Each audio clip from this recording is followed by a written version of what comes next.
تو دعا شرک فی الدعا، مانگو صرف اللہ سے، اللہ سے، اللہ سے، وہ چاہے کسی فرشتے کے ذریعے، چاہے کسی فوت شدہ ولی اللہ کی روح کے ذریعے سے، چاہے کسی کو بھی نہیں، براہ راست اپنے حکم سے، اس کی تو قدرت ہے، جو چاہے کرے، کن فیکون، وہ جیسے بھی ہو وہ آپ کی ضرورت پوری کرے گا۔ وہی ہے جو کہ مشکلات کو حل کرنے والا ہے، وہی ہے کہ رزق دینے والا ہے، وہی ہے جو مرض سے شفا دینے والا ہے۔ پکارو اسی کو، مانگو اسی سے۔ اب آئیے، کچھ مراسم عبودیت ہوتے ہیں، مراسم، رسم کہتے ہیں کسی چیز کی ظاہری شکل کو۔ رہ گئی رسم ازاں روح بلالی نہ رہی، فلسفہ رہ گیا تلقین غزالی نہ رہی۔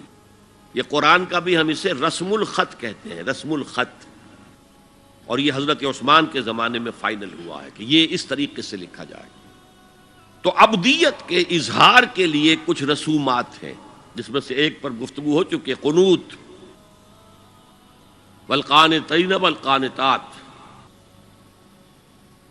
یہ جو ہے اللہ کے حضور میں چاہے ہاتھ باندھے چاہے ہاتھ کھلے ہو، لیکن ذرا جھک کر گردن میں خم کر کے کھڑے ہونا، یہ نماز کے اندر جو قنوت ہے، یہ قنوت ہے، یہ بھی اپنی عاجزی کا اظہار ہے، عجز اور تذلل۔ وہ جو ابن قیم کی میں نے ڈیفینیشن آپ کو بتائی، العبادت تجمع اصلین، غایت الحب وغایت الذل والخضوع، حد درجے میں اللہ کے سامنے بچ جانا، جھک جانا، گر جانا،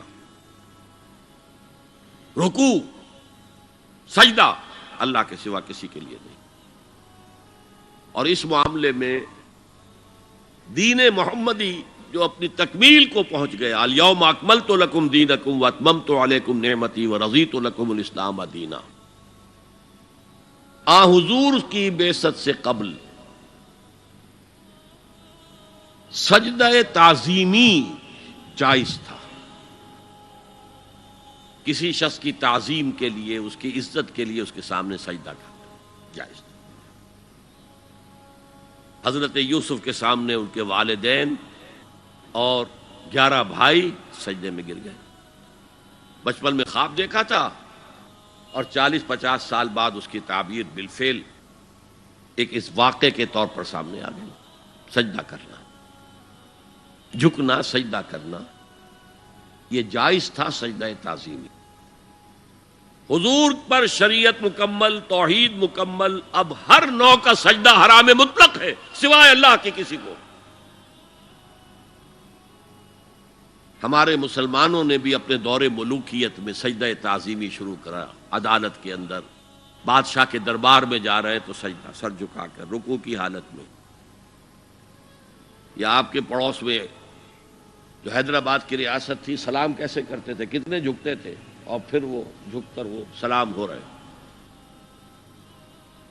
یہ مشرکانہ فعل ہے، مغلیہ دربار میں بھی تھا۔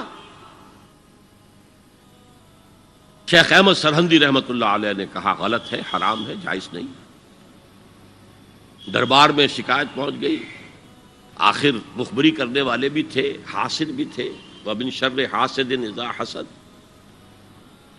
طلبی ہو گئی، بلایا گیا دربار میں حاضری،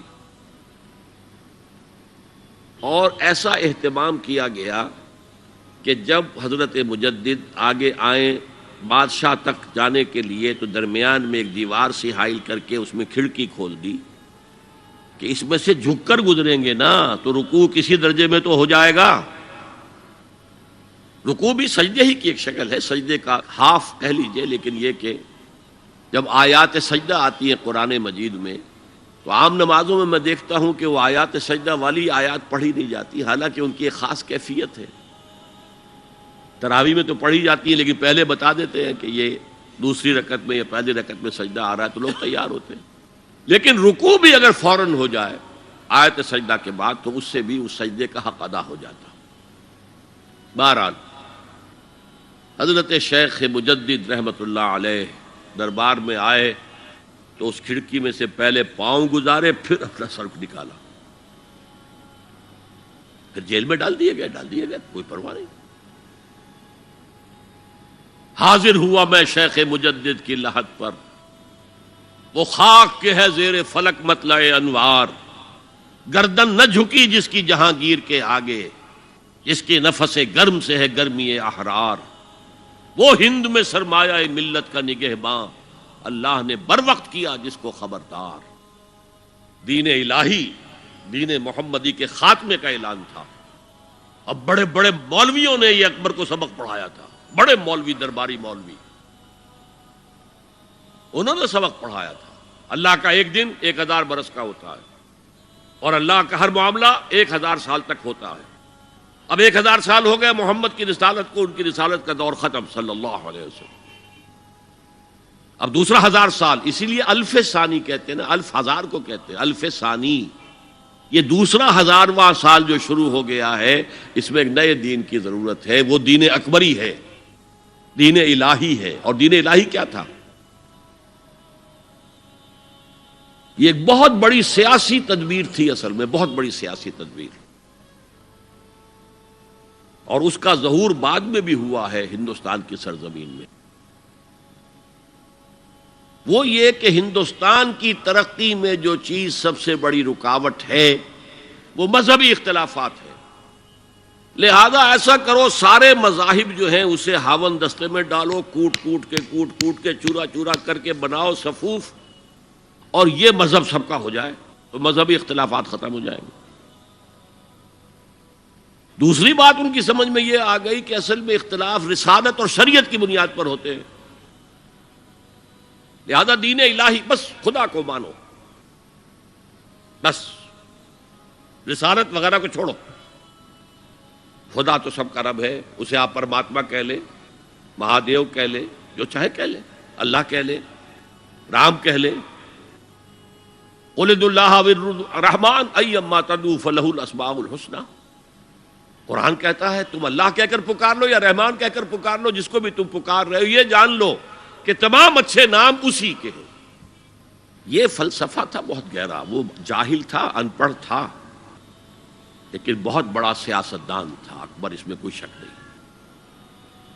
لیکن یہ کہ اگر ایک حکومت، اور جو سب سے بڑا مغل اعظم جس کو کہتے ہیں، اس کے زمانے میں مسلمانان ہند جو ہیں سیاسی اعتبار سے اپنے عروج پر تھے، لیکن دینی اعتبار سے پاتال کا معاملہ آ گیا تھا کہ دین محمدی ختم.